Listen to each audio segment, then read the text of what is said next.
Everyone, welcome to my YouTube channel. तो आज हमारा टॉपिक है पॉलिनोमियल चैप्टर 2। हम न्यू चैप्टर स्टार्ट करने जा रहे हैं। तो हम सबसे पहले इसकी इंट्रोडक्शन से स्टार्ट करेंगे। तो आज हम इसकी इंट्रोडक्शन में करेंगे सबसे पहले कि पॉलिनोमियल किसको कहते हैं।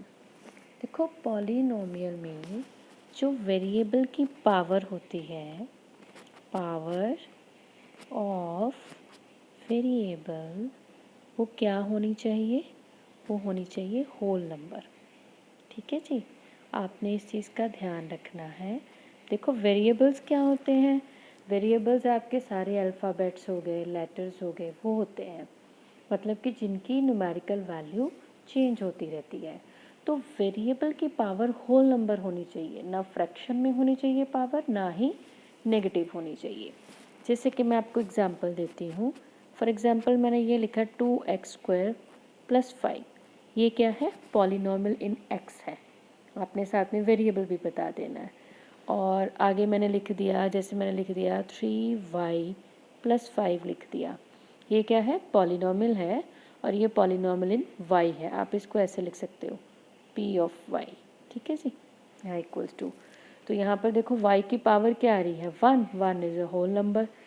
पिछले वाले में देखो x की पावर क्या आ रही है? 2। 2 इज़ अ होल नंबर।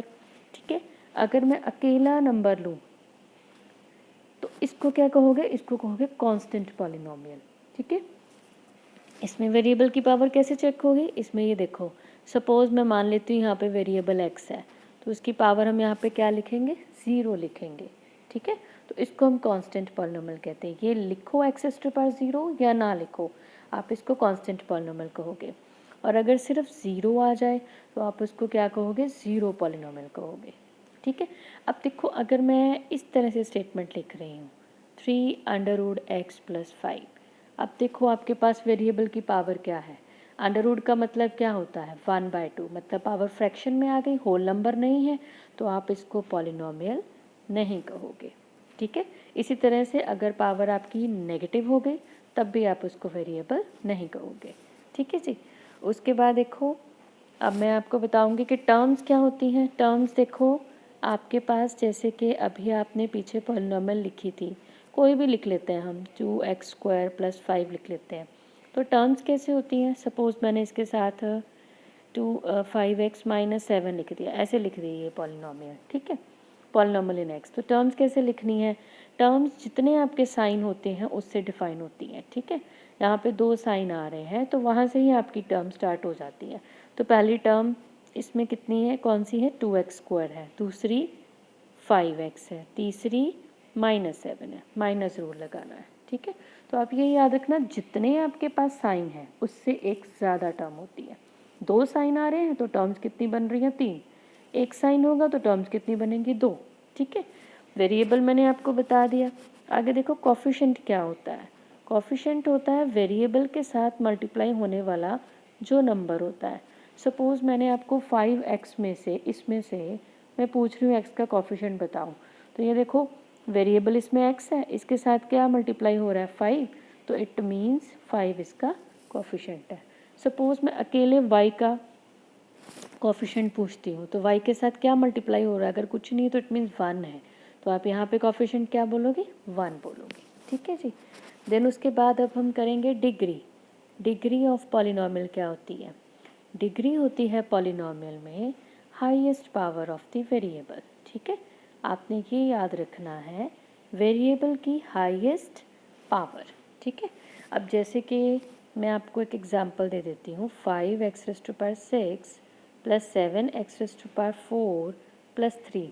और देखो, इसमें हाईएस्ट पावर क्या आ रही है? 6 आ रही है, तो ये होगी हमारे पास डिग्री। ठीक है, अब मैंने अकेला नंबर लिया। ठीक, अब इसमें डिग्री कैसे बताओगे? मैंने अभी आपको बताया, जब अकेला नंबर हो वहाँ पे वेरिएबल की पावर कैसे लिखते हैं? ऐसे लिखते हैं, पावर 0 लिख देते। तो यहाँ पे डिग्री क्या होगी? 0 होगी। ठीक है, अब अगर सपोज़ मेरे पास पॉलिनोमियल ही 0 हुई, 0 पॉलिनोमियल हुई, तो इसमें आपने क्या लिखना है? डिग्री नॉट डिफाइंड होती है, तो ये आपने याद रखना है। ठीक है जी, 0 पॉलिनोमियल में डिग्री नॉट डिफाइंड होती है। देन नेक्स्ट अब हम करेंगे टाइप्स क्या होती हैं पॉलिनोमियल की। टाइप्स एक तो होती हैं on the basis of the terms. Terms के बेस पे, टर्म्स के बेस पे क्या क्या टाइप्स होती हैं? 3 होती हैं। Monomial, monomial mean one term, ठीक है, आपने ये याद रखना है। मोनो का मतलब ही वन होता है, मोनोमियल मीन जिसमें वन टर्म आ रही है, ठीक। इसकी एग्जांपल जैसे कि मैंने लिख दिया 5x लिख दिया, 3 लिख दिया, एक ही टर्म आ रही है ना, तो ये मोनोमियल होगी। नेक्स्ट है बायनोमियल, बायनोमियल मीन जिसमें कितनी टर्म्स होंगी? 2 टर्म्स, बाय का मतलब होता है 2 टर्म्स, ठीक है। अब इसमें आप पॉलिनोमियल्स कैसे लिखोगे? इसमें पॉलिनोमियल की एग्जांपल हो गई 4y + 7 लिख दो, 3x² + 9 लिख दो, ऐसे हो गया, ठीक है। नेक्स्ट होगा आपके पास, नेक्स्ट थर्ड वन जो हमारे पास होता है ट्राइनोमियल। ट्राइनोमियल मीन जिसमें कितनी टर्म्स होंगी? 3 टर्म्स होंगी, 3 टर्म्स, ठीक है। इसकी एग्जांपल हम कैसे लिख देंगे? जैसे 5x² लिख दिया, +7x लिख दिया, +9 लिख दिया, तो 3 टर्म्स हो गई। ये तो हो गया on the basis of terms. एक होता है on the basis of degree, degree के बेस पे भी पॉलिनोमियल्स होती हैं। उसमें सबसे पहले आता है लीनियर। लीनियर मीन्स आपने डिग्री देखनी है 1, इसमें डिग्री क्या होनी चाहिए? 1। जैसे कि मैंने ये एग्जांपल ली, अब देखो इसमें वेरिएबल की डिग्री क्या है? 1 आ रही है ना, तो ये कौन सी पॉलिनोमियल है? लीनियर पॉलिनोमियल है। नेक्स्ट होती है क्वाड्रेटिक। क्वाड्रेटिक पॉलिनोमियल कौन सी होती है? जिसमें डिग्री क्या होनी चाहिए? 2 होनी चाहिए। जैसे मैंने ये एग्जांपल लिख दी, अब देखो यहाँ पे वेरिएबल की हाईएस्ट डिग्री क्या आ रही है? 2 आ रही है। नेक्स्ट होती है क्यूबिक। क्यूबिक में डिग्री क्या होनी चाहिए? 3 होनी चाहिए। जैसे कि मैंने ये एग्जांपल लिख दी, ठीक है जी। यहाँ पे हाईएस्ट डिग्री क्या आ रही है? 3। तो on the basis of terms क्या है? मोनोमियल, बाइनोमियल, ट्राइनोमियल, मतलब इसमें आपने टर्म्स देखनी है। और on the basis of degree क्या है? इसमें है लीनियर, क्वाड्रेटिक एंड क्यूबिक, ठीक है। इसमें आपने पावर्स देखनी है। देन नेक्स्ट अब हमारे पास आ जाता है ज़ीरो ऑफ द पॉलिनोमियल। चाहे आप ज़ीरोस बोल दो, चाहे आप रूट बोल दो, एक ही बात है, ठीक है। ज़ीरोस ऑफ पॉलिनोमियल और रूट। तो इसमें जैसे मैं आपको एक एग्जांपल लेके बताती हूँ, p(x) is equals to x + 3। अब इसमें ज़ीरो कैसे निकलेगा? देखो एक्चुअल में ज़ीरो होता क्या है कि आपने ये जो वेरिएबल है ना, इसकी जो वैल्यू निकालनी है, उसको जब आप यहाँ पुट करोगे तो आंसर ज़ीरो आना चाहिए। तो ये कैसे निकलेगा? जो आपको पॉलिनोमियल दी हुई है उसको आप ज़ीरो के इक्वल पुट कर दो। यहाँ से x क्या आ गया? 0 - 3 मतलब -3 आ गया, ठीक है। अब मैं आपको इसमें पुट भी करके दिखाती हूँ। हमने ये लिया था p(x) इक्वल्स टू x + 3 लिया था, ठीक है। x कितना आया है? -3 आया है, तो ये हो गया 0। तो it means x equals to -3 हमारे पास क्या आया? 0 आया है या रूट आया है, ठीक है जी। तो अगर मैं एक और एग्जांपल आपको लेके बताऊं, p(x) इक्वल्स टू x² + 9। अब देखो पिछले वाले में x की पावर क्या थी? 1 थी, तो एक ही रूट आएगा, एक ही ज़ीरो आएगा। अब पावर क्या आ रही है? 2 आ रही है, तो इट मीन्स कितने ज़ीरोज़ आएंगे? 2 आएंगे। तो ज़ीरो कैसे निकलेगा? पहले इसको ज़ीरो के इक्वल पुट कर देते हैं, ठीक है जी। यहाँ पे मैं सॉरी, मैं स्टेटमेंट दोबारा से लिख देती हूँ, चेंज कर रही हूँ। x² - 9 लिख रही हूँ मैं, पहले प्लस लिखा था ना, मैं माइनस लिख रही हूँ। इसको पहले इक्वल टू 0 कर देंगे, ये 0 + 9 9 बन गया।